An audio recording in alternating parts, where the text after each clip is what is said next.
طالبانو علما د علم طب وایي وی په طب کې نیمایي مؤثر د انسان همت ده.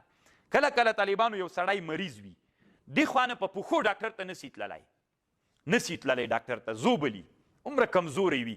کله چې دی ډاکټر ته ورغی هلته ډاکټر ته کېناسته چې کېناسته ډاکټر ته طالبانو نو ډاکټر صاحب مبارک ورته ویلې کله مریض یاسې د زړه غورځولی ته راکړه دا فشار وي څه هغې روغ جوړې زوی دې مړ سه دا دومره خطرناکه مرض نه ده. بس طالبانو ګولۍ او پچکاري او شربت ورته ولیکه دا به بیا وکې سم جوړ یاسې د زړه کله زوبل یې ته نو زړه یې طالبانو ور تکیه که همت یې ورکړه. لی خو نه طالبانو همغه مریض په خپلو پښو را روان ده. یوه ګولۍ یو شربت یوه پچکاري لا نه ده کړې تاسې خپل ځان به هم اول داسې لیدلی نور مریضان خو به هم ډېر لیدلي وي. نو لوړ همت یو چاته ورکول طالبانو په طب کې نیمایي مؤثر علما د طب وایي څوک ده. دا خلک وایي که نه وایي زه په پلان کې مولا زه په تعویض عقیده نه لرم. د عقیده هم دغه همت ده چې همت تو قصد ولري چې دغه تعویض سره زه ښه کېږم او که همت دې داسې و چې نه ورسره ښه کېږم بیا نه ښه کېږي. اوس یو ښه ډاکټر د طالبانو ډېر پوه او ماهر ډاکټر ده خو د تا فکریه دا ده چې له هغه سره د تا عقیده نه ده جوړه. ته وایې د دې ډاکټر په دوا زه نه جوړېږم چې زه سرو زرو دوا درکړم نه ورسره جوړېږي ځکه په طب کې نیمایي مؤثر څوک د طالبانو علامه طنطاوي رحمه الله وی علماو معاصر علماو په دې تحقیق کړی ده. یو ډاکټر د طالبانو هغه حکومت نه غوښتنه کړې ده چې ته داسې چل وکړه ماته یو داسې یو بندي راکړه چې هغه باندې د اعدام فیصله سوي وي. داسې یو بندي ماته راکړه چې د اعدام فیصله پې باندې سوي وي. زه په هغه خپل علمي څېړنه کوم وایي زه صحیح ده بیا یې بندي ورکړه.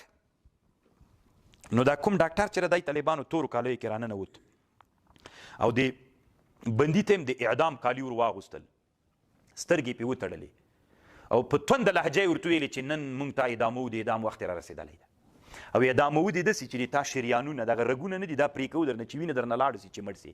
تاسو طالبان ما خبرې ته لږ غوږ نیسئ. طالبانو چې راوسته بس تړلی ده بندي څه یې ملاو طالبانو دا ځای پې رالوڅ کړ یوه چاړۍ راواخیسته سطحي دا ځای پې پرې کړ. نو مریض خو د عقیده داسې جوړه سوله چې ځکه د خبرې چې یو خو بې لغه د اعدام فیصله را باندې سوي صحیح ده. بل راته وایي چې دغه شریانونه دې پرې کوو بس طالبانو ښه او بل په تونده لهجه ورته ویلې خوشکه باندې څه یې ملاو طالبانو دا مټه باندې چاړه داسې ورته کش کړه لږ دا ځای پې پرې کړه. دلته یې داسې اوبه تیارې کړې وي چې د وینو اندازه قدر ته حرارت ولري هغه یې د په بدن داسې ور تویې کړلې دی په تخته پروت دا وینې داسې وینې نه وې طالبانو بیخي وینې هم نه وې ترې راغلې دومره عادي هغه کړي اوبه یې پرې ور واچولې طالبان اوبه چې تر روانې وي نو ده په خیال کې داسې راغی چې کسې وینې رانه روانې سولې لاړلې طالبانو. سړی څنګه سو جواب راکوي مړ سو کار یې خلاص سو. طالبان هغه علماو خپل علمي قصد یې داسې ورته جوړ کړه. ګورې طالبانو زه چې په نن په کومه موضوع تاسې ته بحث کوم ډېره علمي موضوع ده بیخي ډېره علمي موضوع ده. هغه علمي موضوع تاسې ما ته وایي په علومو د همت باندې تاسې کوم کتاب لیدلی ما طالبانو دلته په دې خپل کتاب کې المقالة المهمة في علو الهمة په دې کتاب کې مې یو عنوان هم داسې کېښودلی ده دا خو نسبت سره طالبانو علو د همت ما درته ویلې اصلاح الامه فی علو الهمه 12 جلدونو کې بیا کتاب ده. هسې مې تاسې ته یو درس په زړه کې در اچولی چې بیا تاسې وګورئ. نو سړی مړ سو ولې مړ سو طالبانو قصد یې داسې ورته جوړ کړ ډاکټر یې قصد داسې ورته جوړ کړ چې ته مړ کېږې اگر چې په دې باندې خو نه وینه راوتلې وه وینه هم لا نه وه راوتلې طالبانو سړی مړ سو همت مړ کړ که نه دا خپل قصد د دی مړ کړ. طالبانو علم نن دومره مخته تللی ده.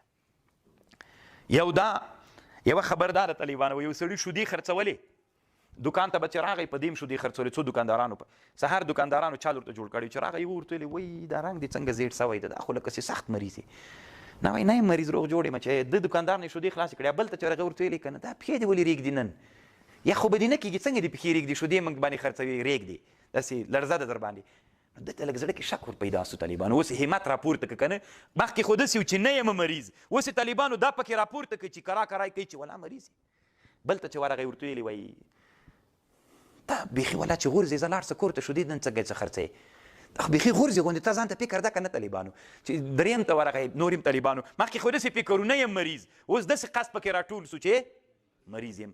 څلورم ته چې ورغی طالبانو هغه ورته ویلې چې نو چې د شودو هغه نسي خلاصولی مه یې خرڅوه کور ته لاړ څه دا څه در باندې سوي دي. طالبانو درپ راوغورځېده چپه سو بېهوشه سو د ډاکټرانو ویوړ.